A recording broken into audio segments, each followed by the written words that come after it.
it's gonna go. Yes. Okay, we are live on the Metal Voice with the Metal Blade Records CEO, founder, president.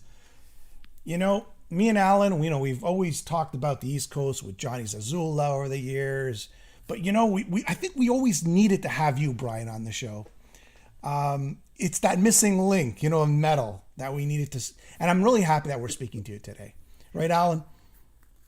We have to say, yeah, and say congratulations too, the 40th anniversary of Metal Massacre coming out April 22nd in limited edition vinyl. Now, is this the original Metal Massacre with Lloyd Grant playing on Hits the Light, or is this the later version? Well, it's a different version. It's kind of the two versions combined into one, basically. I've always wanted to do this, and I thought it was going to be a nightmare to try to put together because obviously back in those days we just did 5-year licenses for the songs, and we lost the rights for 35 years. And I thought, I don't know if everybody's going to want to do it again. And it took me 2 hours, and I reached out to every band, and they immediately said yes, no problem, we're in.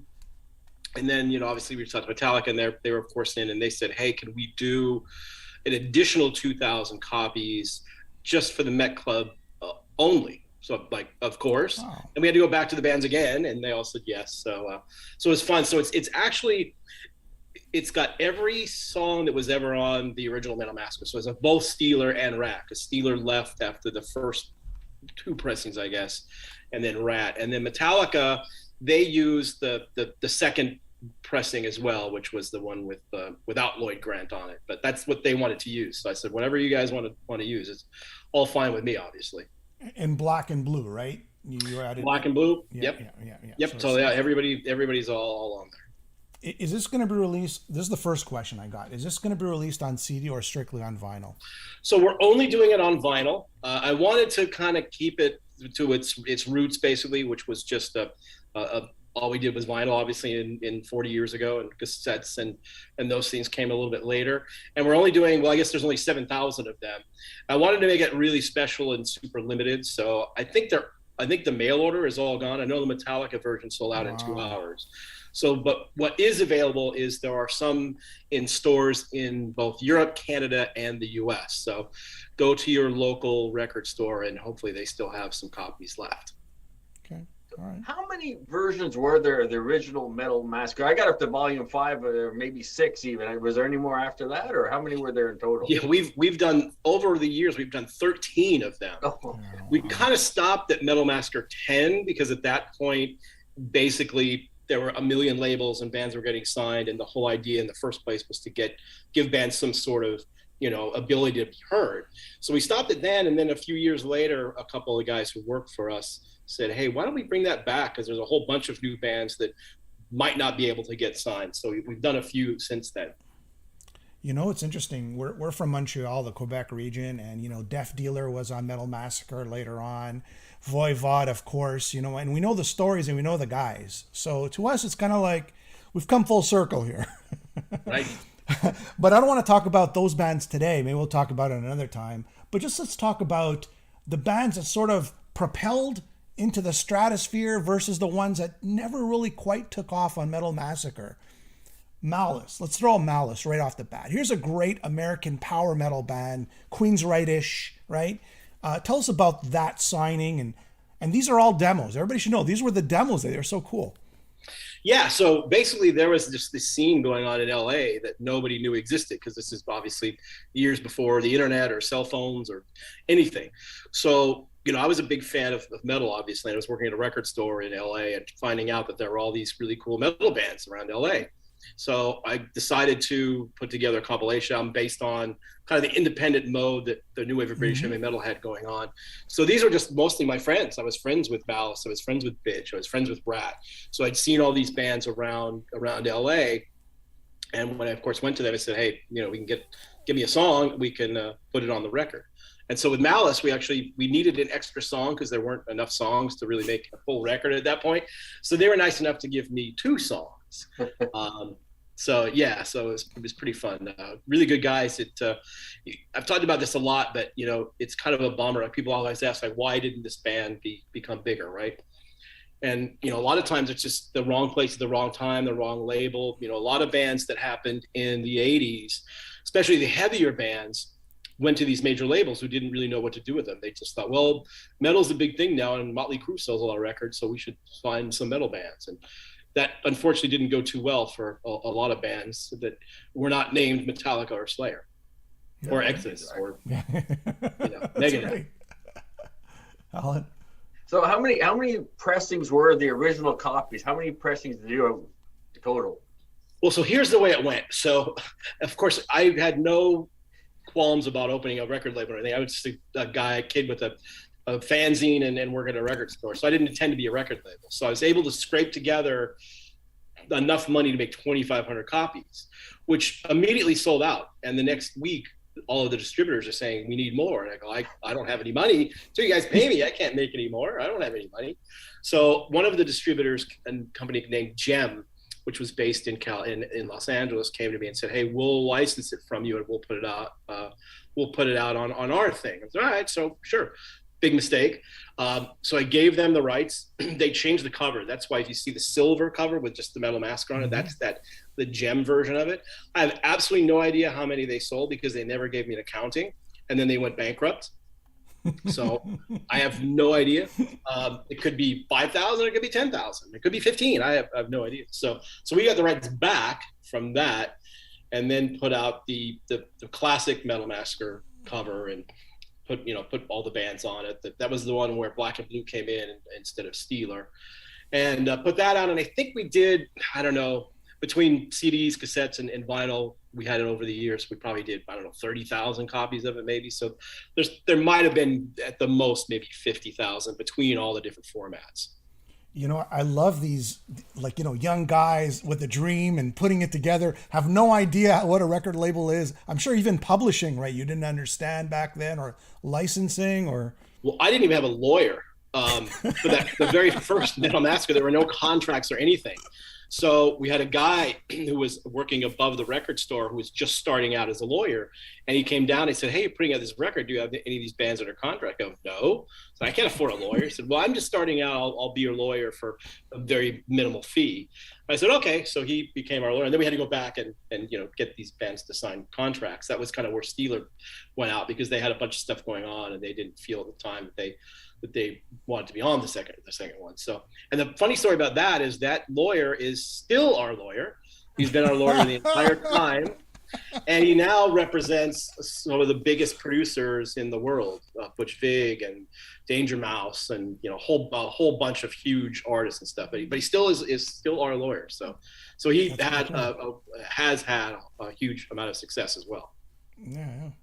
You like you said, you started trading heavy metal cassettes in the parking lot at Capitol Records. Then you had the fanzine, New Heavy Metal Review. Then you started your own record company. Like, looking back, is there anything you say, how did I ever have the chutzpah to go and do all this? Yeah, 100%. But it was, we were just all so big fans of the music. And I had zero talent to play an instrument. So I figured, well, the only way I'm going to be able to help is do something behind the scenes. So I actually thought, because I did really well in English in school, and I did a lot of those sort of journalism classes and whatnot. So I thought I was going to be a journalist, because I was doing the fans, and I was also writing for Kerrang in the UK, and I did some stuff with Sounds in the UK. So I just thought I was going to be a journalist. And then all of a sudden this record thing comes out, and one of the distributors came to me and said, well, we know you don't have any money, but you seem like you might know what you're doing. We'll give you a pressing and distribution deal, which means that they would manufacture the records, which I couldn't do. Then I had to go to the bands and say, if there's any way you can record something, I can put it out, but I don't have any money to give you. So you're kind of on your own. And that's where it all started. So yeah, back then, we were just all such huge fans of the scene and just so into it. Everybody wanted to do whatever they could to make it bigger. So with zero thought that we'd be talking about it 40 years later.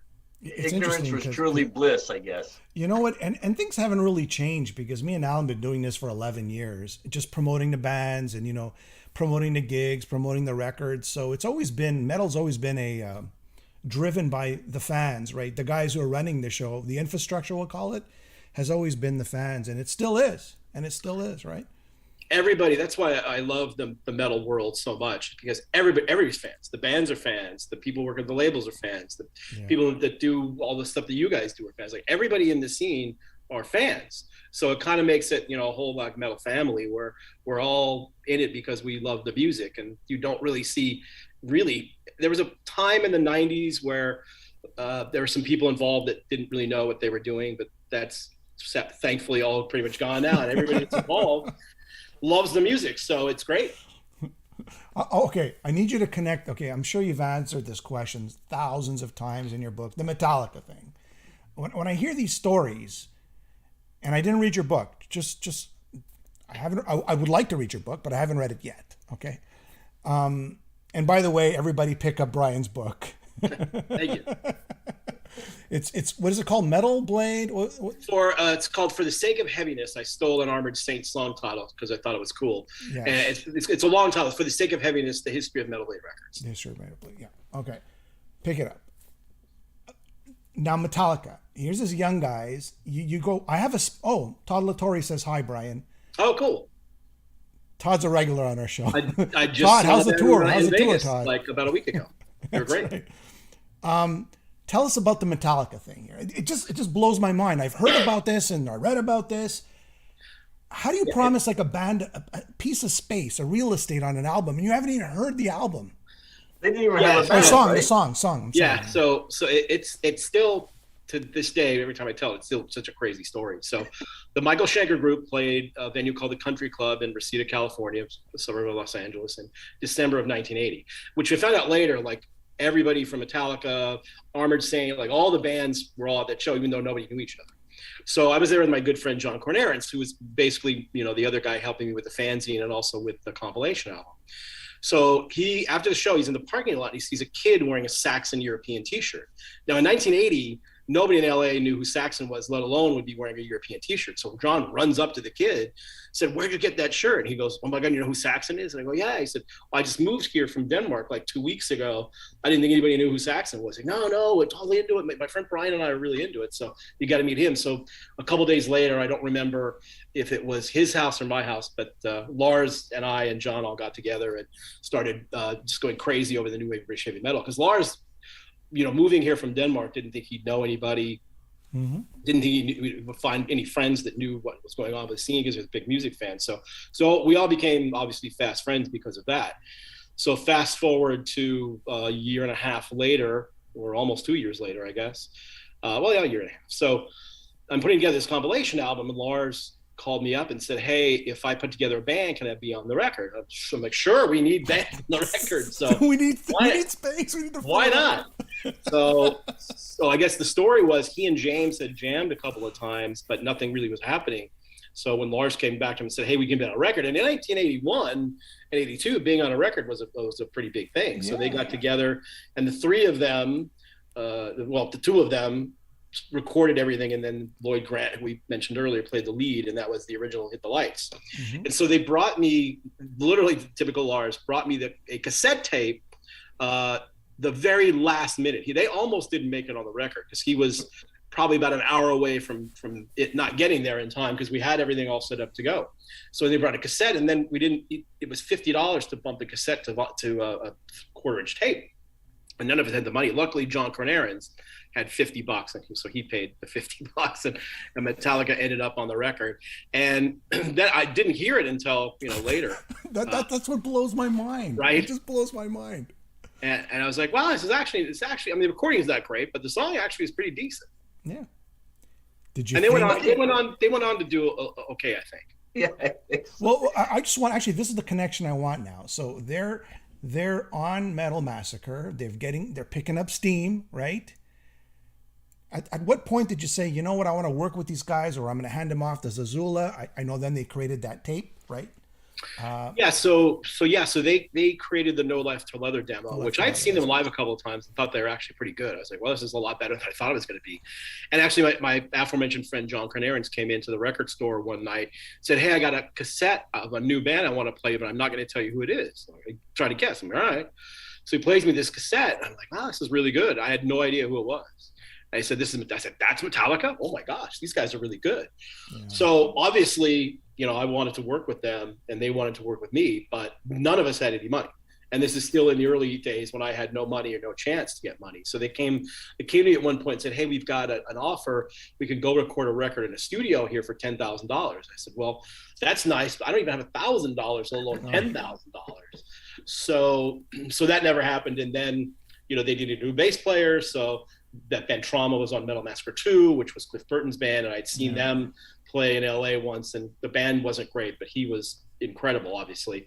And so Lars again said, hey, we want to get another bass player because we love Ron McGovney, but we need a guy better. They're getting better as musicians, and I guess they felt they needed to upgrade it. So I mentioned Cliff to them, and they came and saw Cliff, and of course we know what happened there. And then they moved to San Francisco, and that's when Johnny Z got a hold of the tape and was like, hey, if you guys can get to New York, I can record the record. And they asked me, I said, look, I still can't record it. So if you got a chance to record a record, go do it.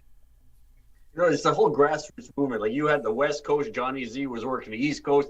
We had Bonsai Records right here in Montreal. There was Neat Records overseas, Music for Nations. Metal Blade Records has been around for many, many years now. What was the secret of Metal Blade compared to some of these other labels that just kind of fell by the wayside? Well, I think a couple of things. First of all, I never sold to anybody else, and that some of those other labels, like Roadrunner is another example. They sold to Warner's, and once you sell the company, it becomes a whole different animal. So I've never done that, nor do I want to ever do that. And I think we've also embraced change, and that's one thing I learned really early on, because I made the colossal mistake of when vinyl was going away.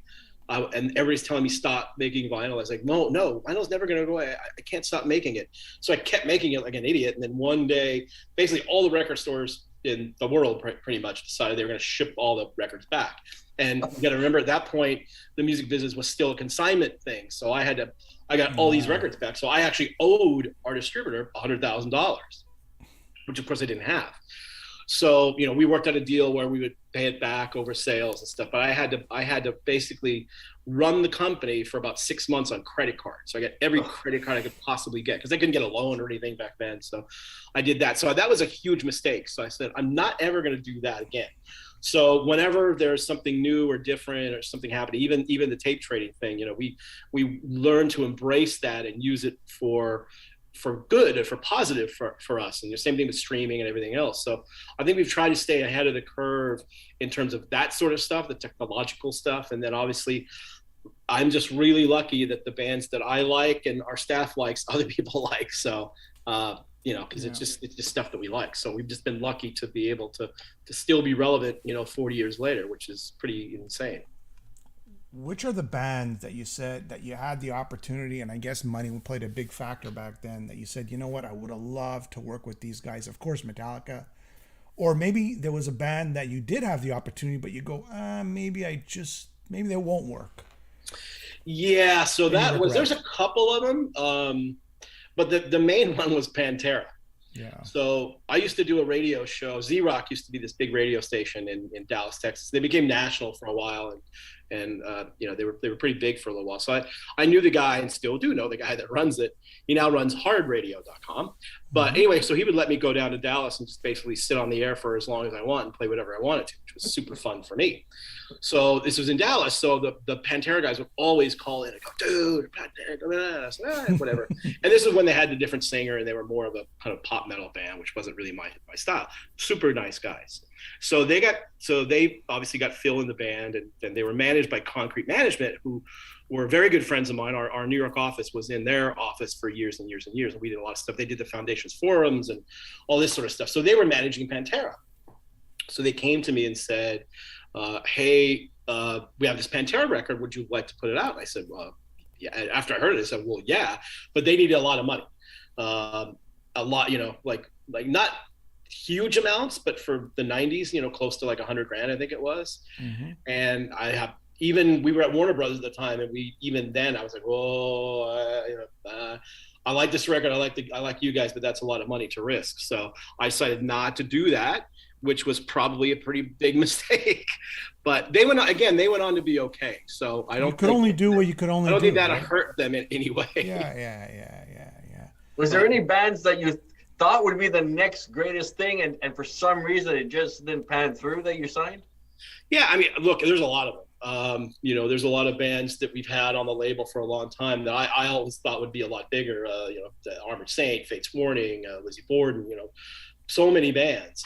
But when I look back on that sort of stuff, I like to look at things more like a marathon than a sprint. So, well, none of those bands became, have gold records or anything like that. They've all still been making music for a long period of time, and still making really relevant, good music now. So, and they're, making good money off of music and able to survive. And so I think that while it would have been great for one of those bands to have a big gold or platinum record, it might have completely changed the course of how they became a band later on. So, yeah. So I learned to embrace that now. Back at the time, I was very frustrated by a lot of that stuff because, it's out of your control. It's like, why didn't that happen? It's just, you just don't know. So, and then the 90s hit and all the other stuff happened. And, we kind of knew that writing was on the wall for some of these records that came out in the early 90s.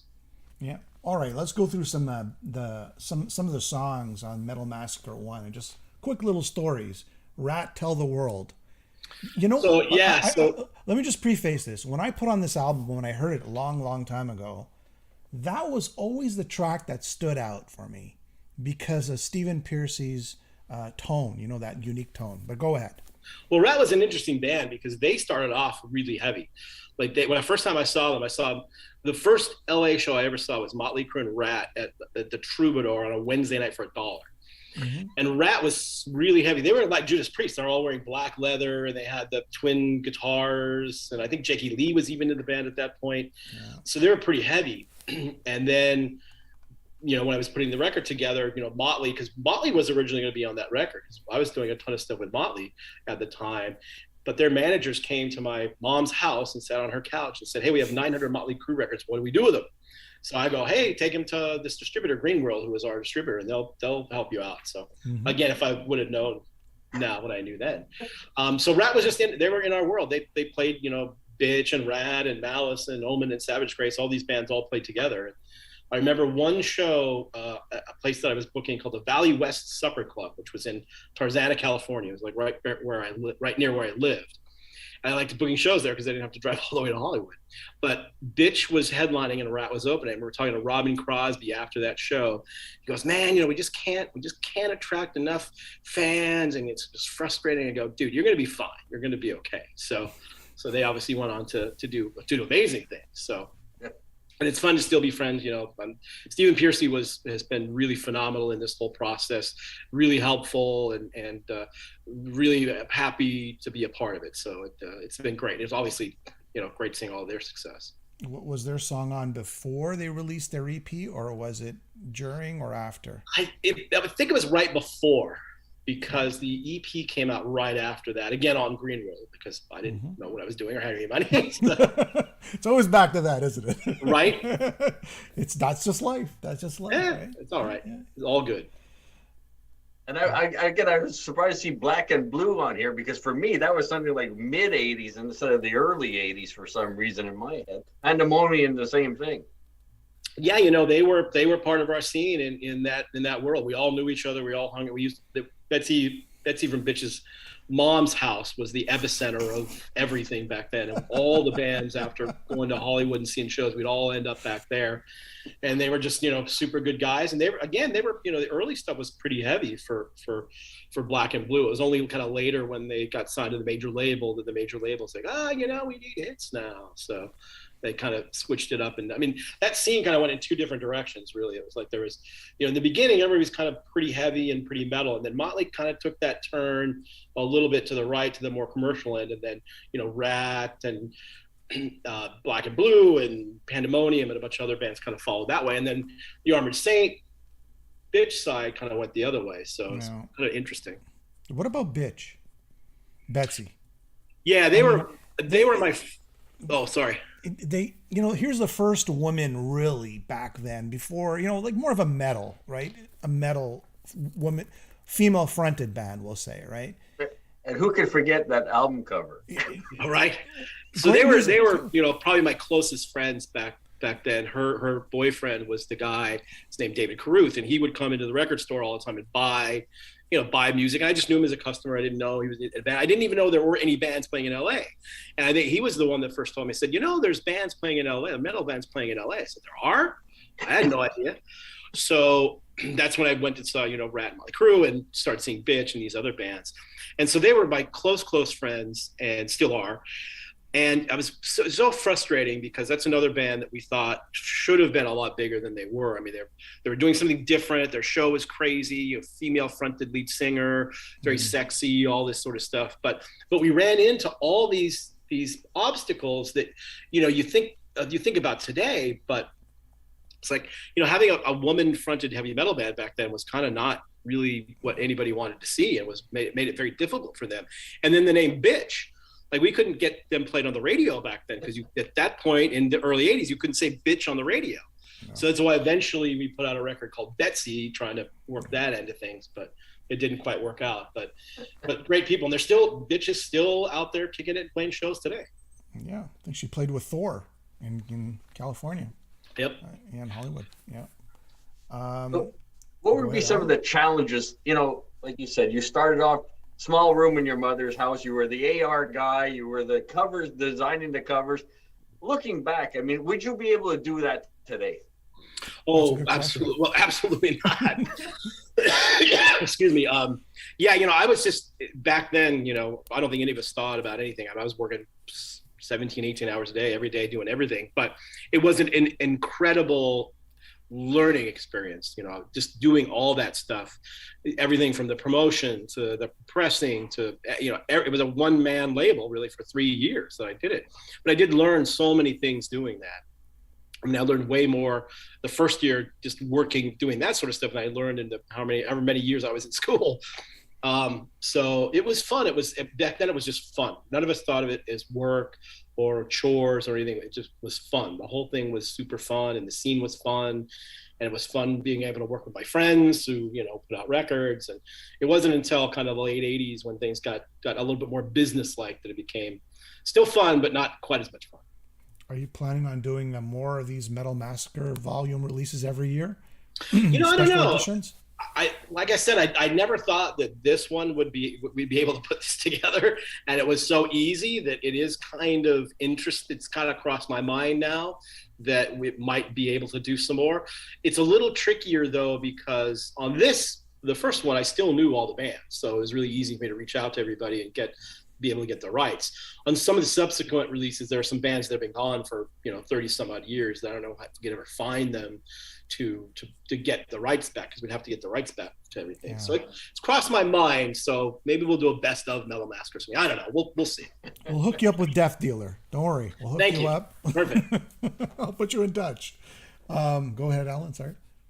No, I mean, again, look, you lived the dream that we were hoping to have, and because you did, we were able to share a lot of music here, and your influence is worldwide because of these signings and these contacts that you had.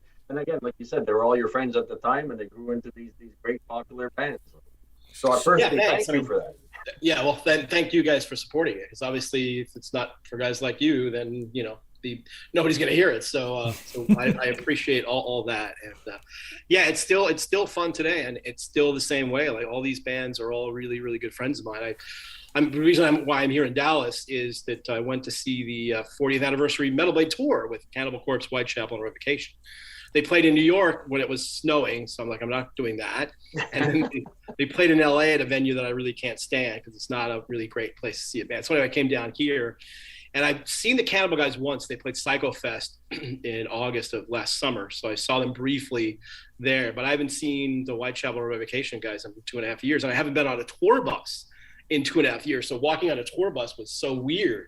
It's like, wow, this is, because that's normally what I do. I'm, seeing the bands and hanging out on tour buses, and it's like, wow, that was pretty crazy. But it's good to see all those guys. They're all the bands on the label are all friends, and that's kind of a fun thing about it. What do you remember about Bunzai? Working with Michelle Mies in Rock on Stock. Remember Rock on Stock? Oh yeah. I was there quite a few times.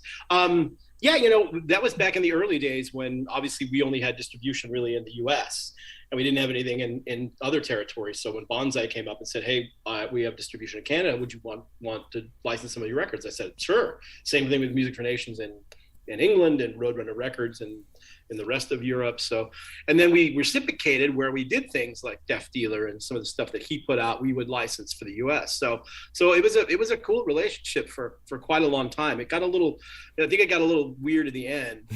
Apparently, it got weird. That's polite, yes. Yeah. But I mean, look, I always liked Michel. He was a good guy. I've been to Montreal. First few times I went to Montreal was with him there, obviously. Cool. So a lot of fun, and he provided a great service back in the day. Yeah, that's nice. We were there every Friday night. That was our thing back then. Every Friday night we'd be at that record store with all the latest. A lot of Metal Blade bands were there with the album covers, and you just didn't have enough money to buy more than one at the time, and you had to select carefully, as I guess. Yeah.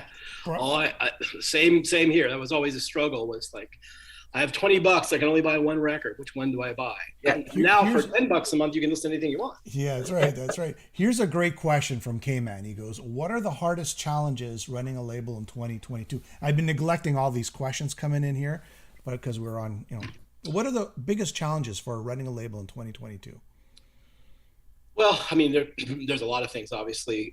Navigating, probably the biggest challenge now is navigating the actual market of physical product, because the stuff that goes through the streaming services is easy. You just put it up there and it streams and it does its thing. But now as we kind of transition into more streaming and less of the physical product, we have to be very careful how much physical product we make, because we don't want to make too much of it, and we also don't want to make too little of it. So, because it's the same thing with especially CDs, it's a consignment thing. So if we make 30,000 CDs and we ship them out to all the stores, and the stores decide that they don't sell or they don't like them or whatever, they can ship them all back, and we got to eat all that money. So we got to be careful doing that. I think we've gotten pretty good at that.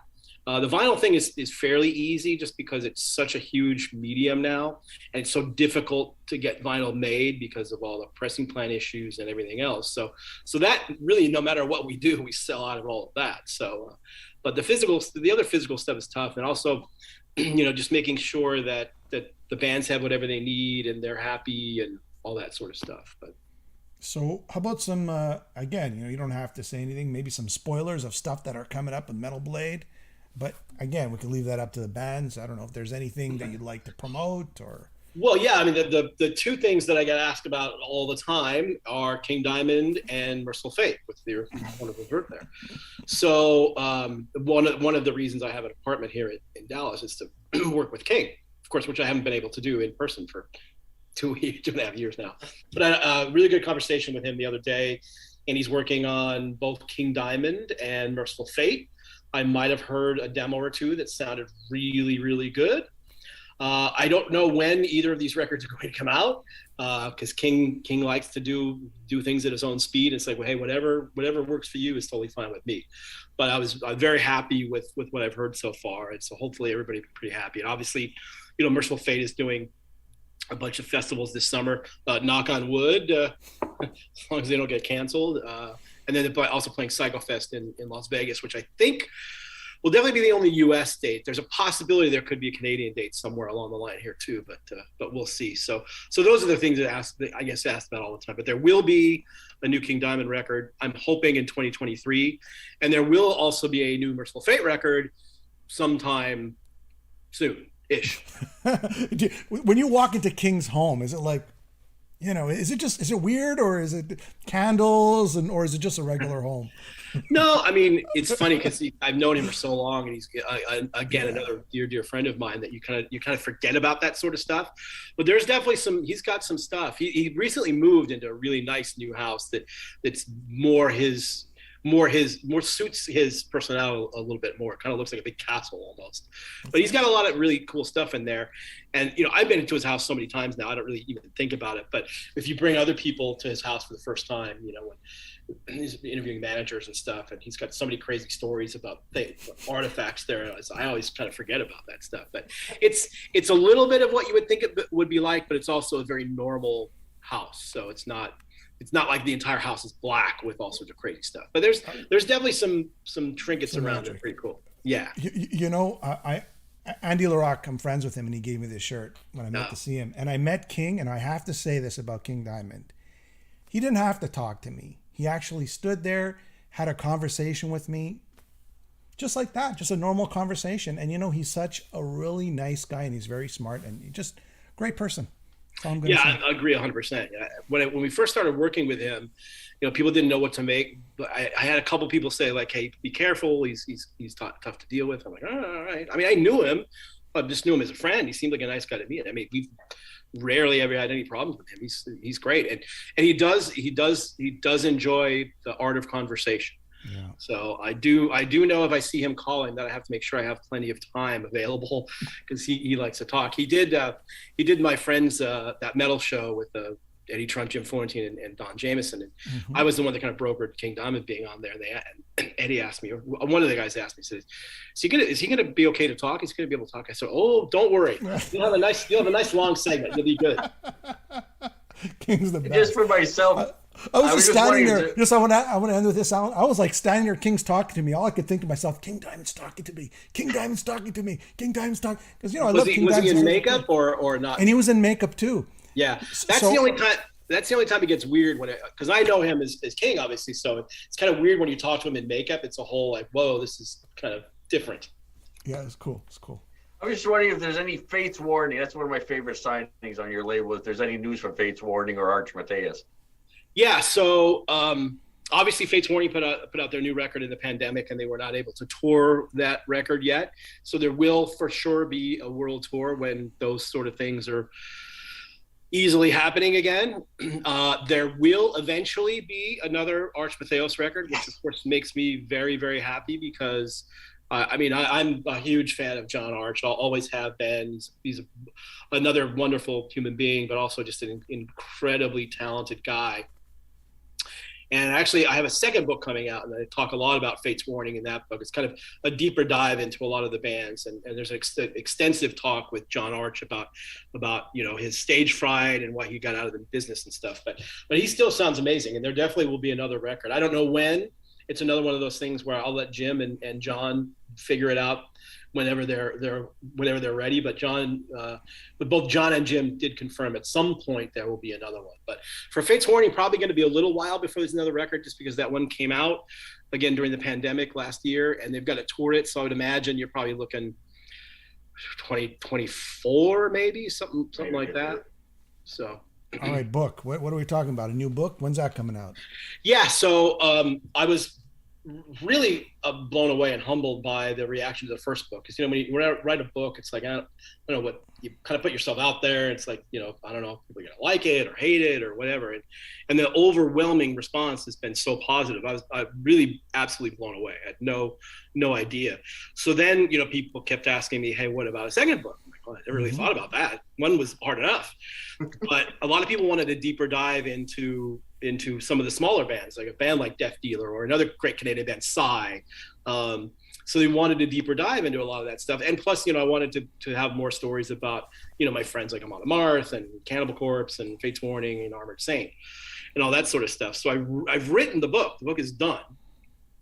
And this little thing, though, called the pandemic has kind of messed things up in a couple of ways. Number one, we couldn't really put anything out for a while because the book market was not great during the pandemic. And number two, there is a crazy paper shortage. Oh. So the book has been done for almost a year, and it's still not going to come out until May of 2023 because of the paper shortage. Come to Canada, we got trees, man. Right, and we had to like secure the paper. It was a whole big thing. So yeah, so 2023. 2023. We'll definitely have to have you on when it comes out. Please do. Yeah. Anytime. I guess the last question would be Armored Saint. Any sort of tidbits, news, spoilers? Oh gosh. Again, you know, some of my oldest and dearest friends. I love all those guys. So they're, you know, again, they put out a record during the pandemic that did really well, and I think one of the best Armored Saint records that they've ever done, called "Win Hands Down." And John Bush, who is definitely in my top 10, maybe my top 5 all-time metal singers, just sounds so great on that record. Excuse me, sorry, sinus mayhem in March here. March Madness for sinus for me, but yeah. So they've got to go out and tour, but they're going to go out and tour. If you don't know, they're doing a big tour with Wasp, Yes. at the end of this year, like I believe in October, which kind of recreates the original Metallica Wasp Armored Saint tour that happened in 1983, I think it was. Yeah. So that'll be super fun, and it'll be really good to see those guys go out and do that. And you know, there's definitely more Armored Saint music coming. I mean, it's probably going to be, you know, a couple of years, but definitely I know that during the pandemic, I guess one of the silver linings was that every band that is in existence was spending the pandemic writing music. Yeah. And a lot of the stuff I've heard from bands that wrote music during the pandemic is all very heavy. And, you know, a great example of that is the new Volbeat record, which I love. I always like Volbeat, but this new record is a really heavy record because, you know, people are angry. They're stuck at home and they're not happy, whatever. So we're going to get a lot of really good, creative, angry, heavy metal in the next couple of years, I think. Symbol, I can't pronounce the name, Symbol to Stone Game asks, what about Eric Wagner? Is Eric Wagner on Metal Blade? I don't remember. Yeah, so the first three Trouble records were all on Metal Blade. They have the rights to two of them back. We still have the rights to one of them. So yeah, again, those guys were all really good friends of mine, and Eric was such a really sweet, nice guy. I had a really great conversation with him in Europe at Health Fest.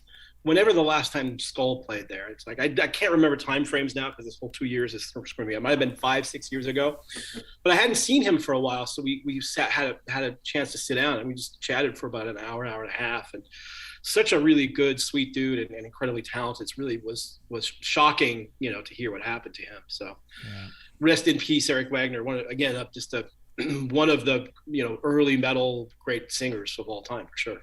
All right, so on the last. Go ahead, Alan. Sorry. Well, I was just because we're almost out of time. We're just wrapping up. I mean, we've got tons of Metal Blade artists coming up the East Coast the next 2 months. Make sure you check them all out. Like you said, some of their strongest materials have been released for these tours. And I just want to say congrats again on the 40th anniversary and everything you've done, and many, many years to come, hopefully. So. Thanks. Let's hope so. April 22nd, pick up your vinyl edition of Metal Massacre. Hopefully it won't be on back order, right, because of vinyl delays or anything like that. Oh, no. Well, we only make 7,000 of them. That's it. Oh, okay.